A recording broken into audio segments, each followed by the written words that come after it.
Well, we come to our final speaker today.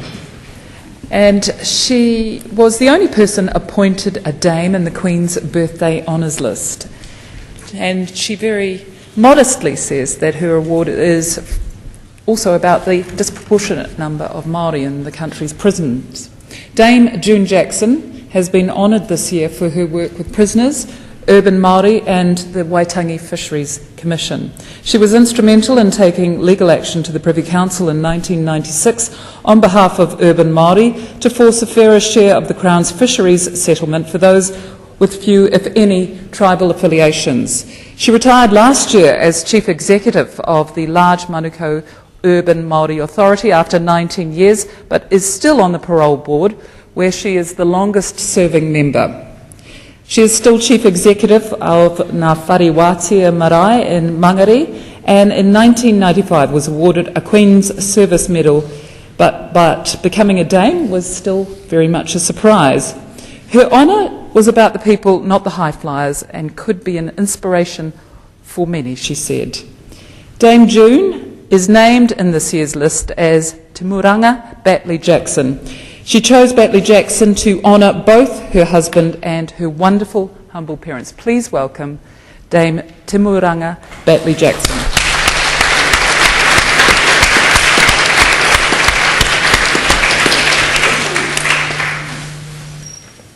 And we'd like to take the opportunity to honour you a little today too. Oh, thank you.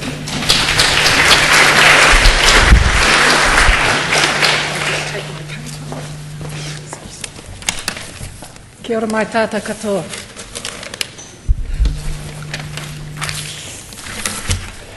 It's an honour for me to be here today, and my parents would be looking down from heaven, because I know they'd be in heaven, and my dad would say to my mother, "Is that our daughter down there, Mum?"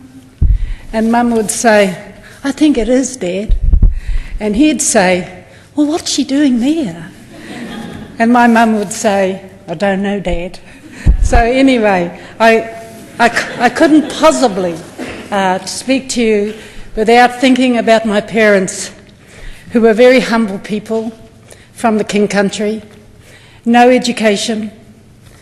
They were just fabulous. And I have a brother and sister. And when I lost them, I was very sad, because they were my everything.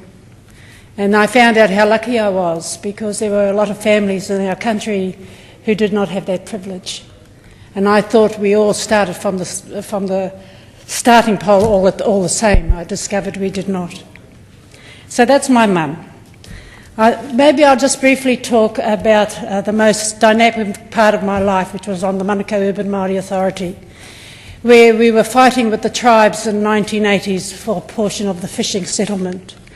And of course the chiefs of all the Maori tribes didn't want a bar of us and said, "Urban Maori, what's that?"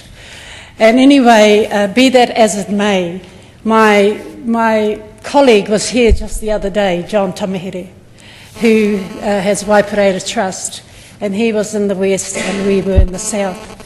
And we have made an impact in the role that we do with our people.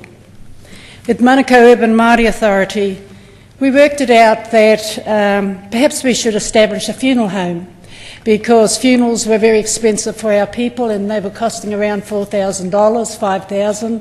Ordinary Maori people couldn't afford those sorts of things. So we established a funeral home. It's been going for 15 years. Its name is Silver Dawn. And any of you here, if you're interested, it's $2,200. Very reasonable. There's nothing else like that in this country.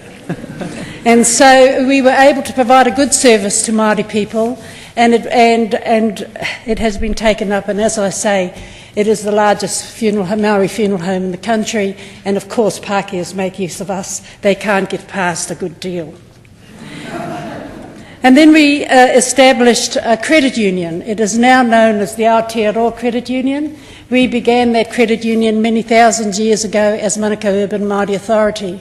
But as it grew, they decided that we needed to have directors and all these sorts of things, and it lost its Maori flavour for me.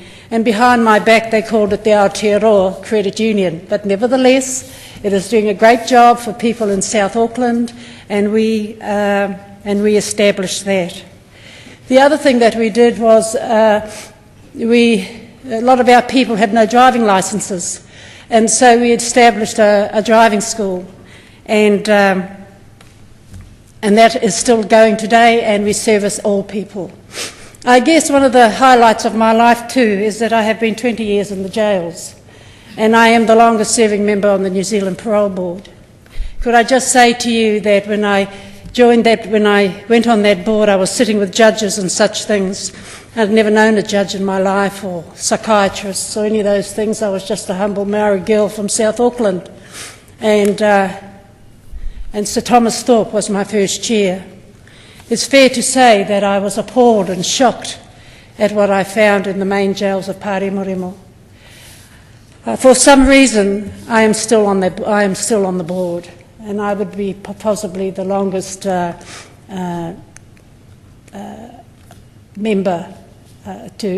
member on a board, and so it's been a very enlightening time for me.